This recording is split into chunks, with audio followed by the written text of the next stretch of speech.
शुरू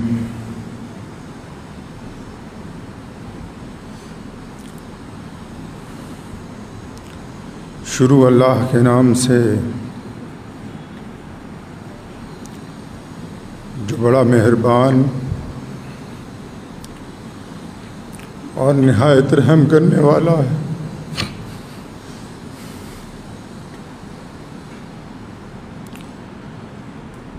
दुरूशी पढ़ें तमाम हज़रात। अल्लाहुम्मा सल्लि अला मुहम्मद व अला आलि मुहम्मद कमा सल्लैता अला इब्राहीम व अला आलि इब्राहीम इन्नका हमीदुम मजीद। अल्लाहुम्मा बारिक अला मुहम्मद व अला आलि मुहम्मद कमा बारकता अला इब्राहीम व अला आलि इब्राहीम इन्नका हमीदुम मजीद। नामूसे मुहम्मद अरबी पर सल्लल्लाहु नामूसे मुहम्मद अरबी पर हम जान निछावर कर देंगे। गर वक्त ने हमसे खून मांगा हम वक्त का दामन भर देंगे।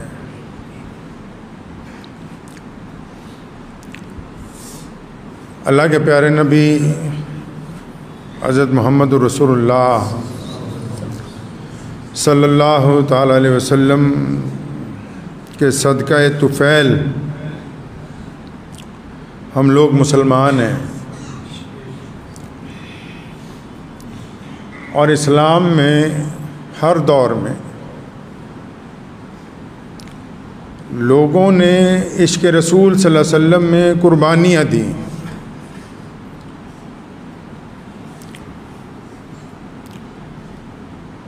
किसी ने कहा है ना कि जिनादा इश्क सादिक है वो कद फरियाद कर दे हन।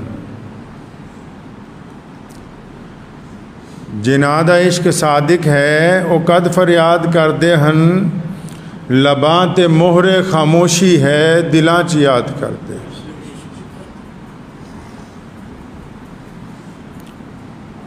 मेरे वालिद मोहतरम जो कि मेरे वालिद होने के साथ साथ अल्लाह के दीन के शेर हैं, बेबाक बेलाग शख्सियत के मालिक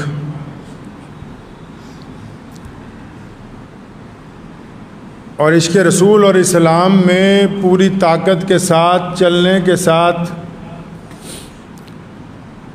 ज़िंदगी में कभी किसी के साथ उसके मज़हब की बुनियाद पर कि फ़लाँ आदमी मेरे मज़हब का नहीं है कोई तफ़रक़ा ना करने वाले, मस्जिद के दरवाज़े तक जो लोग भी आए बिना उनका रंग, उनकी नस्ल, उनका मज़हब देखे हुए इस नीयत के साथ कि हमारे प्यारे नबी हज़रत मोहम्मद रसूलुल्लाह सल्लल्लाहु अलैहि वसल्लम ने हमें इंसानियत की तहफ़्फ़ुज़ के लिए, इंसानियत की फ़लाह व बहबूद के लिए भेजा है, उस काम को लगे रहे।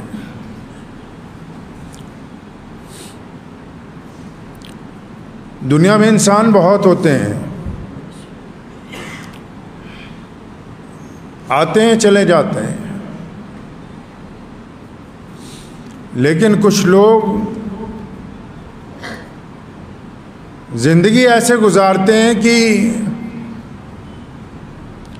उनके जिस्म, उनकी हड्डियों और उनके खून से कौमें तामीर होती, उनके लबो लहजे से लोगों में ईमान जिंदा होता है। जब बड़े बड़े लोग हुकूमतों के आगे झुक जाते हैं, वो उस दौर में हुकूमतों से टकरा के ये बताते हैं कि हमने कलमा ला इलाहा इल्लल्लाह मुहम्मदुर रसूलुल्लाह पढ़ा है। जब ये कहने वाले लोग कि अल्लाह के अलावा हम किसी से नहीं डरते और वो डर जाते हैं, ऐसे दौर में ये अल्लाह के शेर जो हैं जब गरजते हैं तो कुफर के ऊपर हैबत तारी हो जाती है।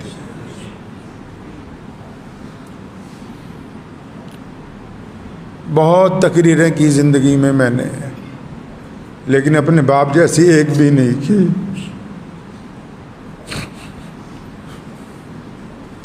मैं अक्सर कहा करता था, अबू जी थोड़ा रुक के बोलें, तो वहाँ लिख के लगाया कि खालिद इब्न वलीद रज़ियल्लाहु अन्हु ने फरमाया कि अगर मौत मुकद्दर है तो ज़िंदगी बचा नहीं सकती, और अगर मौत मुकद्दर नहीं है तो ज़िंदगी मौत को गिरा के तुम्हारे पास पहुंच जाएगी।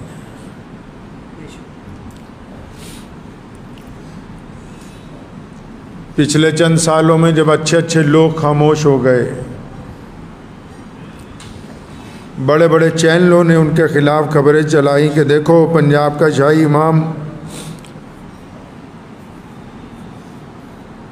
तो मैंने कहा कि ये आपने जो गुफ्तगू की है, फरमाया ये रसूलुल्लाह का हुक्म है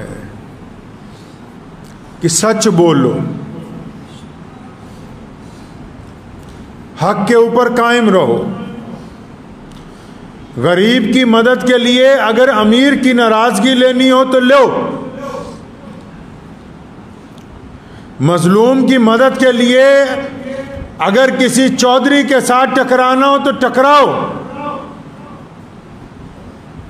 दीन इस्लाम के तहफ़्फ़ुज़ के लिए हमें कहा करते थे कि इस्लाम और मुसलमानों के तहफ़्फ़ुज़ के लिए कभी ये नहीं सोचना कि फ़लाँ अफसर नाराज़ हो जाएगा, फ़लाँ हुकूमत नाराज़ हो जाएगी। कहेंगे जब तक अल्लाह पे यकीन रख के अपनी कौम के लिए खड़े रहोगे, दुनिया की कोई ताकत तुम्हें गिराने वाली नहीं।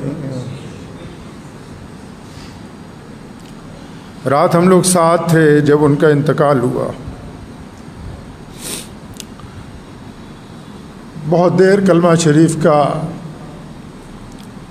विर्द करते रहे, दुरूशी पढ़ते रहे। होश आती थी तो मेरी वालिदा वो कहते थे वज़ू कराओ नमाज पढ़ लें। सबक दिया अपने साथियों को, अपने बच्चों को, अपने ख़ानदान के लोगों को कि नमाज के साथ ताकत हासिल करनी है। 25 दिन पहले चेन्नई गए हम अब्बू जान को लेके, वहाँ लीवर का ऑपरेशन था, तो डॉक्टर जब करने लगा तो उसने कहा कि आपको थोड़ा सा बेहोशी का इंजेक्शन दिया है, लेकिन आपको पता लगेगा कि हो क्या रहा है, तो आप क्या तकलीफ़ बर्दाश्त करेंगे। तो मैं जब गया मुझे कहने लगे, मैं डॉक्टर को कहा कि तुम अपना काम करो, मैं दुरूद शरीफ पढ़ रहा हूँ। मौत तो मुकर्रर है, लेकिन ऐसे लोग कम होते हैं कि जिनका नाम लेके लाखों लोगों का काम बन जाए। जो करोड़पति लोगों के घर ही ना गए हों कभी, और गरीब की झोंपड़ी में बार बार जाते हैं। मुझे याद है अभी पिछले साल की बात है, अबू जान यहाँ बैठे हुए थे, कोई साहब आए बेंगलोर से, यहाँ किसी शादी में आए थे, बहुत रईस आदमी थे। तो अब्बू से मिलने के बाद जब वापस जाने लगे फिर लौट के आए, बाप बेटा बैठ गए। कहने लगे हज़रत मैं ये चाहता हूँ कि आप, आपके बच्चे, आपकी बीवी हमारी तरफ से उम्रे पे जाएं।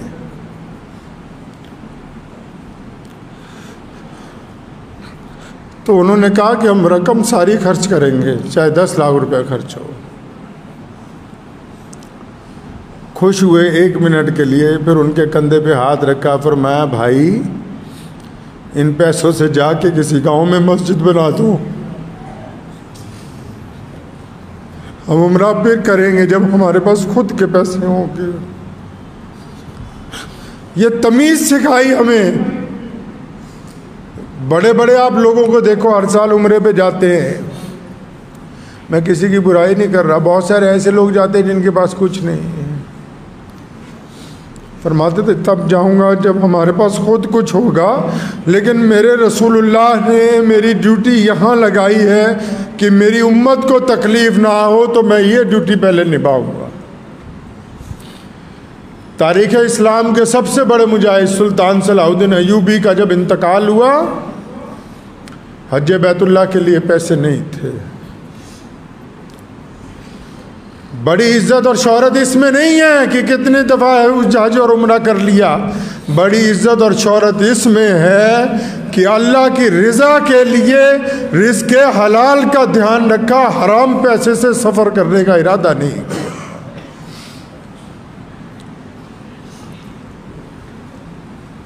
मुझे एहसास है कि वो मेरे वालिद का नहीं इंतकाल हुआ, पूरे पंजाब के लाखों मुसलमानों के सरपरस्त का इंतकाल हुआ है। अभी की बात है, 2-4 दिन पहले किसी शहर में कोई पंगा छोटा सा पड़ा मुसलमानों का। मुझे कहा जा वहाँ जाके अच्छी तरह जो फ़िरका परस्त हैं उनका रगड़ा लगा के आ। मैं कहा ठीक है जी, आप ठीक हो जाएं, मैं जाता हूँ।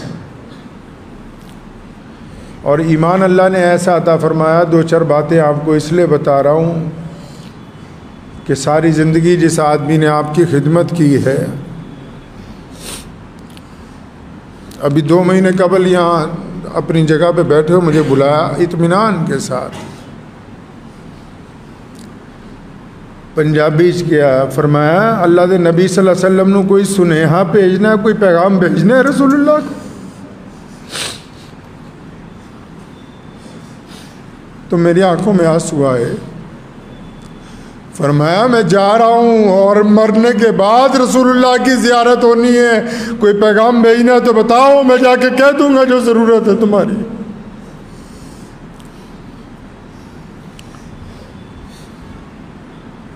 सारी ज़िंदगी शमशीर उठा के हाथ में फिरे। उस दिन चचा मोहतरम को कहने लगे मेरा इंतकाल हो जाए तो साथ में रखना। बेबाक थे ना, कभी कोई वजीर आजम आया तो बिठा लिया उसको, कहे मैं दुआ कर रहा हूँ तेरे लिए, तो मुसलमान हो जा। कभी कोई चौधरी आके अकड़ गया, कोई बड़े से बड़ा अफसर अकड़ गया, उससे टकरा गए कि नहीं तुम गलत कहते हो। तो ऐसी बेबाकी फिर कही। इंतकाल से 25 दिन पहले मुझे बिठाया, फरमाया ओ तेनू पता मेरा हिसाब नहीं होना। फरमाया तुझे पता मेरा हिसाब नहीं होगा। रोने लगे। फिर मैं कहा अबू जी क्यों नहीं होगा? कहने लगे मैं 10 साल का था, मेरे बाप ने मुझे इन मस्जिदों को खुलवाने के लिए लगा दिया। मैं 10 साल की उम्र से अल्लाह के रास्ते में लड़ रहा हूँ और मेरा ही अगर हिसाब होगा तो फिर क्या हो सकता है? पर मैंने ऐसे ही जाना है।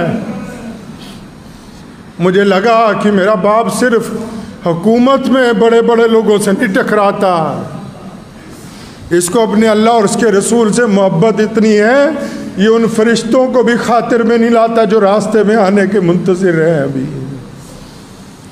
पर मैं 10 साल का था, मेरे बाप ने कहा कोट मोहल्ले की मस्जिद में अजान दे, लोग पत्थर मारते थे। फिर ड्यूटी लगा दी कि सूफिया बाग की मस्जिद में 5 वक्त नमाज पढ़नी है। कोई था ही नहीं नमाज पढ़ने वाला। जब जाना लोगों ने ईंटें पत्थर मारनी कि कम से कम ये छोड़ जाए मस्जिद को। ये जो पंजाब में लाखों मुसलमानों की इज़्ज़त और शान और शौकत है, उसकी बुनियादों में मौलाना हबीबुर रहमान सानी लुधियानवी ने अपना खून डाला, अपनी हड्डियां डाली, तभी तो 63 साल में चले गए, वरना तो लोग 90-90 साल के बड़े इत्मीनान से बैठे हैं। मुझे एक साहब ने पूछा रात, कहने लगे उम्र बहुत कम है, 63 साल ही है।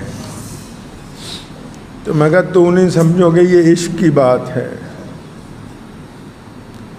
ये इश्क की बात है। हमने कभी अपने बाप को सुन्नत के अलावा कोई काम करते हुए नहीं देखा। 63वां साल आया, कहने लगे मैं जा रहा हूँ। क्यों जा रहे हैं आप अब्बू जी? कि मेरे रसूल 63 साल में चले गए तो हमें भी 63 में जाना। ये इश्क की बात है, ये डॉक्टरों की बात नहीं है, ये तबीबों की बात नहीं है। इश्क को इश्क वाले समझ सकते हैं। जिन्होंने इश्क किया ही नहीं उनको क्या पता इश्क क्या होता है।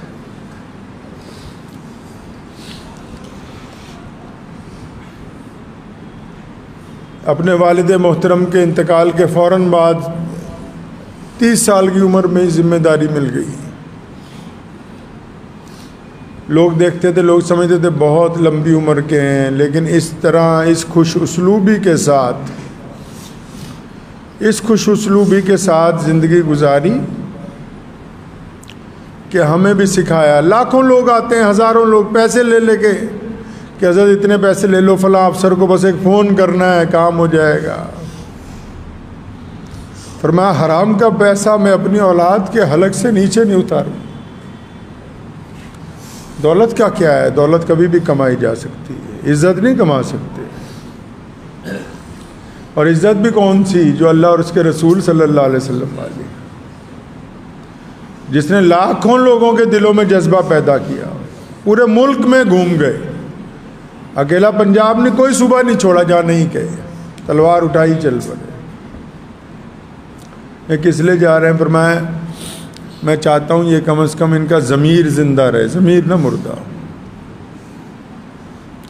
मुल्क की बात आई, कोई दिन कोई साल ऐसा नहीं गुजरा जिस दिन 15 अगस्त को झंडा ना लहराया हो। लेकिन मुल्क में अगर किसी ने अक़लियतों के साथ गुंडा करने की कोशिश की हो तो कोई दिन भी ऐसा नहीं गुजरा कि उन गुंडों का जवाब ना दिया।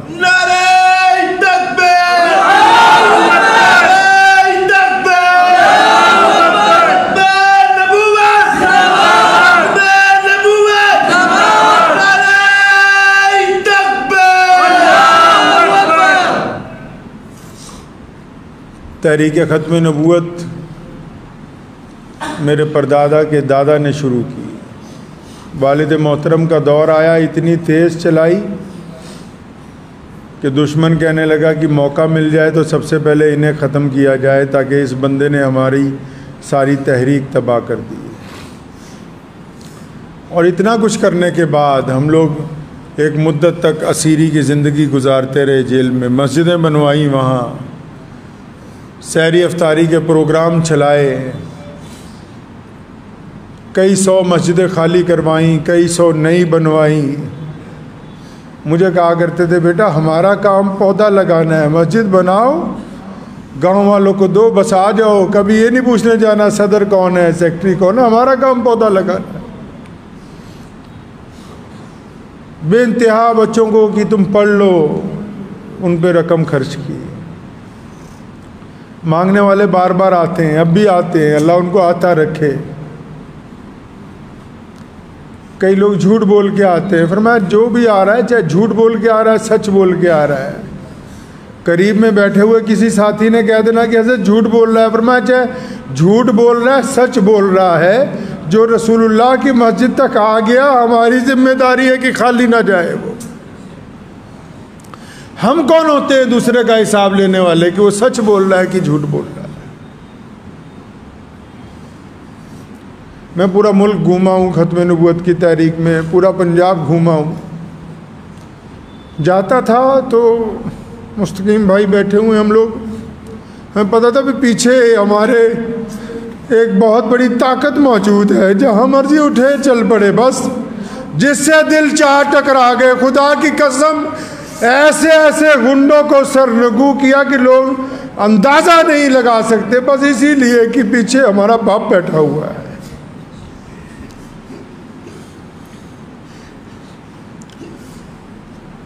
हमें पता है कि जाने वाले वापस नहीं आते।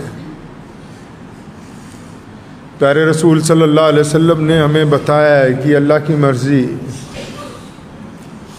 लेकिन अगर हम चाहें तो वो हमारे दरमियान ज़िंदा रहेंगे। जो परचम उन्होंने लगाया, अगर इसको हम ज़िंदगी के आखिरी सांस तक कायम रखें तो वो हमारे दरमियान है। गरीबों की मदद का जो सिलसिला शुरू किया, अगर हमने इसको कायम रखा तो फिर वो हमारे दरमियान है। मस्जिदों की आबादकारी का सिलसिला जो उन्होंने शुरू किया, अगर हम उसको जारी रखते हैं तो फिर वो हमारे दरमियान है। तहरीक ख़त्म नबूवत को अगर हम जारी रखते हैं तो फिर वो हमारे दरमियान है। और मैं आपको यकीन दिलाता हूँ, मैं किसी काबिल तो नहीं, बहुत गुनहगार आदमी हूँ, लेकिन आप यकीन रखें कि जब तक मैं, मेरे साथी, हम लोग जिंदा हैं तो इस मिशन को इंशाअल्लाह ख़त्म नहीं होने देंगे। और जब जाएंगे ना तो इसको मजबूत हाथों में दे के जाएंगे इंशाअल्लाह। जिस तरह हमारे वालिद ने एक मजबूत फ्रंट लाइन तैयार की कि कोई परवाह नहीं है। सिखाते कैसे थे ये भी आपको मैं एक मुख्तसर सा किस्सा सुना दूँ। एक दफ़ा बहुत बड़ा पंगा पड़ गया, कोई मसला नहीं हल हो रहा था। मैं आया घर पे, अब्बू जी मैं कहा मसला हल नहीं हो रहा, कैसे करना चाहिए आप बताएं। 2 लफ्ज़ों में, पुरानी बात बता रहा हूँ आपको, 2 लफ्ज़ों में कहने लगे ऐसा है, जो मेरे मरने के बाद करना था वैसे करो। मतलब कि मैं ये नहीं देखना चाहता कि तुम नाकाम वापस आ रहे हो, और ये भी नहीं देखना चाहता कि तुम लोगों से पूछते रहो कि अपने मुसलमानों का तहफ़्फ़ुज़ कैसे करना है, इन मसाजिद का तहफ़्फ़ुज़ कैसे करना है, इन गरीबों के घर तक खाना कैसे पहुंचाना है। पर मैं, अगर मैं नहीं होता फिर कैसे करते। तो मैं चुप हो गया। मैं समझ गया कि अब हम ये समझा रहे हैं कि ऐसे करके दिखाओ कि जब अगर मैं नहीं हूँ तो तब तुम मेरा काम कैसे चलाओगे। दूर अंदेश भी थे। मेरी बड़ी बहन अमेरिका में रहती, उनके बच्चे पढ़ के यूनिवर्सिटियों से फारिग हो रहे हैं, तो उसको कई दफ़ा फ़ोन पे कहा, फरमाया तो बेटा जब आएगी मैं मिलूँगा नहीं।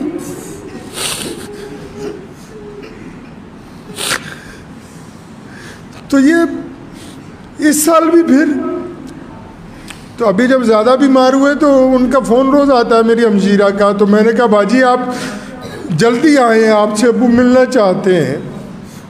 तो उसने 7 तारीख की सीट बुक कराई। सुनिए बड़ों के लफ्ज़ कैसे होते हैं। आज 10 तारीख है, 7 तारीख की सीट बुक कराई शिकागो से दिल्ली के लिए, और मुझे 8 को उसे लेने जाना था। तो वो 7 को जब एयरपोर्ट पहुंची तो एयरपोर्ट वालों ने कहा कोरोना टेस्ट कराया। उसने कहा हाँ जी कराया है। तो उन्होंने कंप्यूटर में चेक किया तो कहा इसमें नहीं आ रहा। जिस लेबॉर्ट्री से करवा के आए उसने कंप्यूटर में चढ़ाना भूल गया। वो कहा आप जा नहीं सकती, वापस जाएं, फिर करवाएं, फिर सीट बुक कराएं। वापस गई, 12 तारीख की सीट बुक कराई, 10 को इंतकाल हो गया। कहा ना बार बार कि पुत्रा तू आना, मैं मिलना नहीं। मैं जब तू आएगी मैं नहीं मिलूंगा।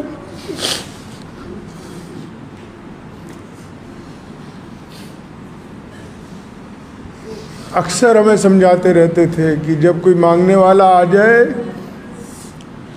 डांटना नहीं उसको। पर मैं वो अल्लाह से मांगने आ रहा है, हमें तो अल्लाह ने वैसे ही बीच में फंसा रखा, ऐसे दे रखी है कि जाओ जाके उनसे ले लो। बाज़ औक़ात हम नहीं होते थे, कहीं सफ़र पे चले गए, कोई गरीब मुसलमान आ गया, कोई काम पड़ गया तो खुद ही उठा के सीधा ही थानेदार को फ़ोन करते हैं। बाद अफसरान परेशान हो जाते, भाई शाही इमाम साहब का आज सीधा फ़ोन आया, क्या बात हो गई।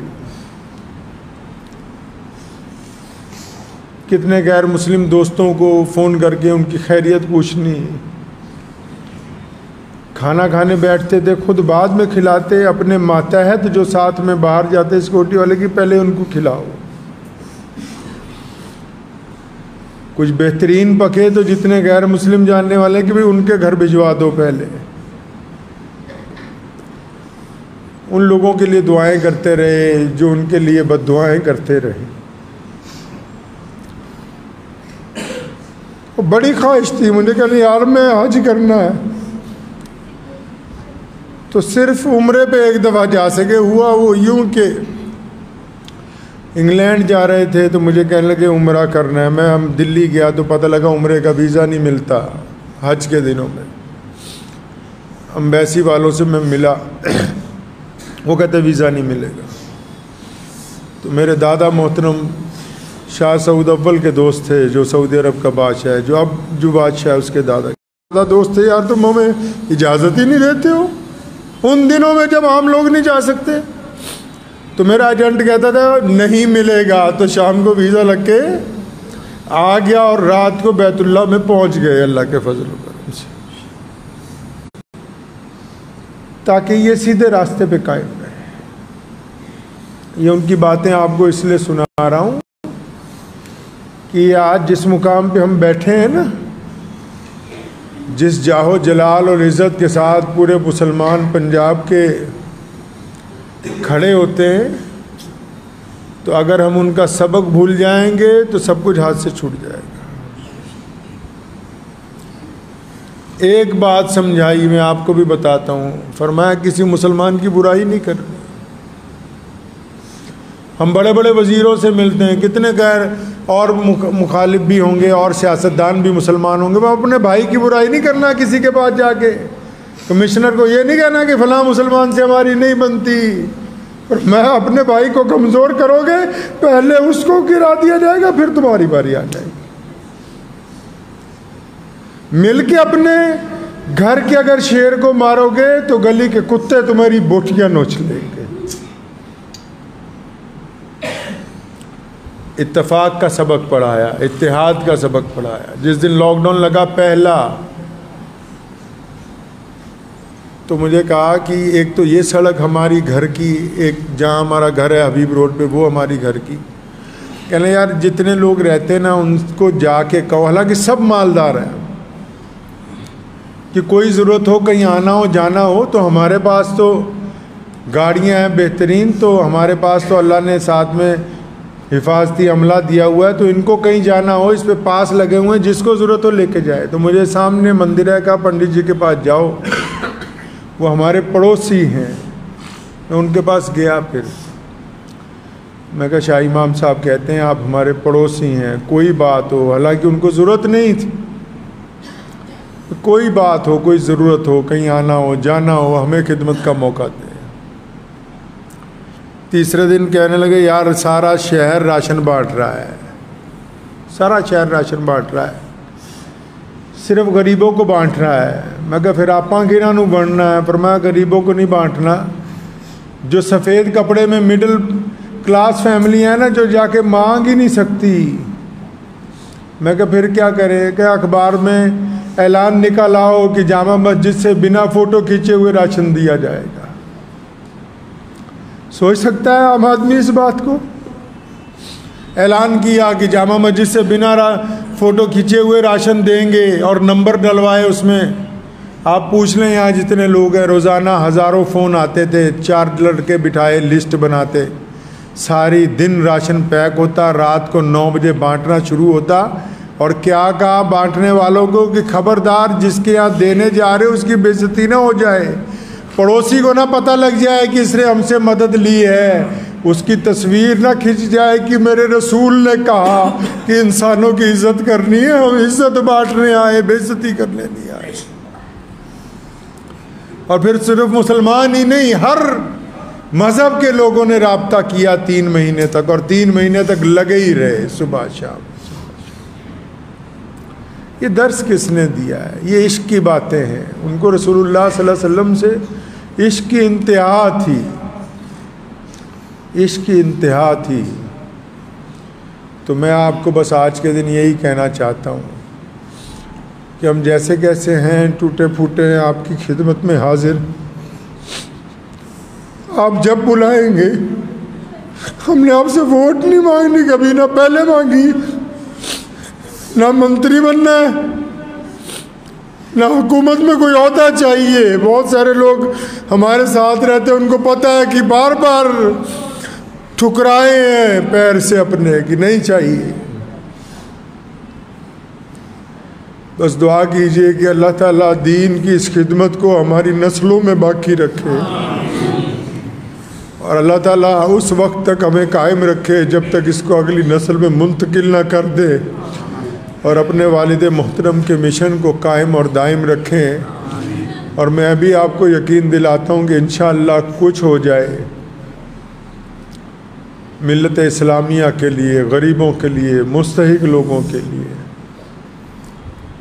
जिस तरह शेर इस्लाम मौलाना हबीबुर रहमान सानी लुधियानवी काम करते आए, हम उसी तरह तो नहीं कर सकते लेकिन उनकी नकल करते रहेंगे। और अगर किसी भाई को कांटा भी चुभ गया तो हस्बे रिवायत रात के अंधेरे में उठ के उसके घर तक पहुंचेंगे। कुछ हो सकता है लेकिन ये जो परचम लगा हुआ है इसको सरनगू नहीं होने देंगे इंशाअल्लाह। वक्त भी हो गया है। ज़रूरी ऐलान ये है कि अबू जान की नमाज जनाजा 8 बजे होगी यहीं पे बाहर।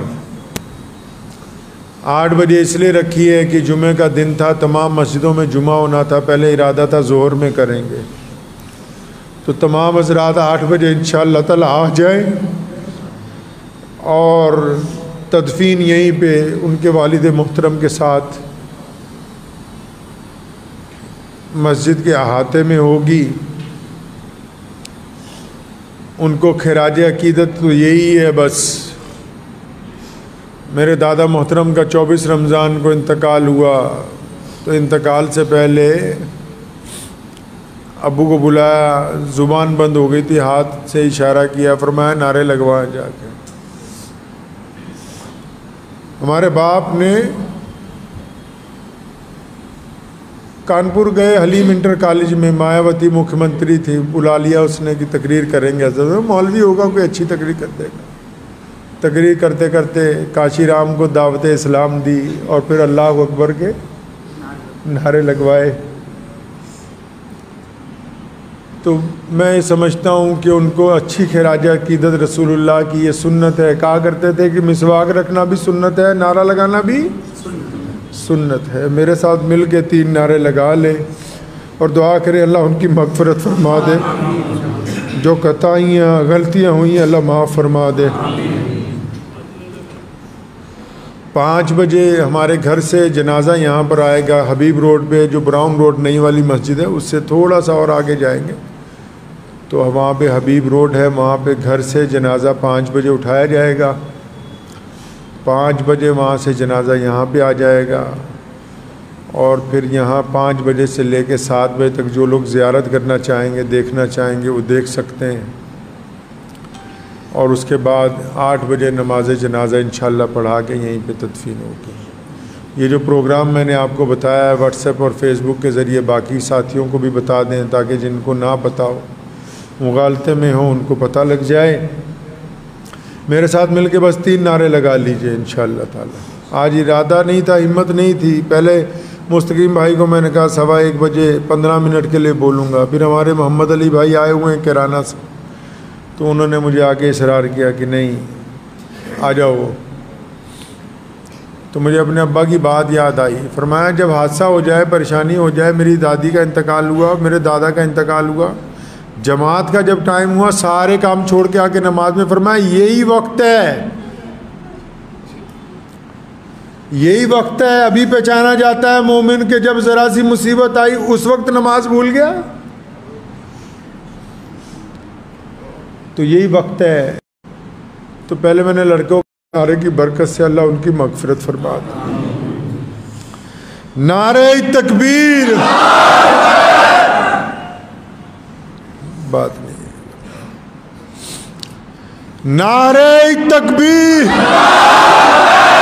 नारे तकबीर, इस्लाम, इस्लाम, खत्मे नबूवत, खत्मे नबूवत, नारे तकबीर।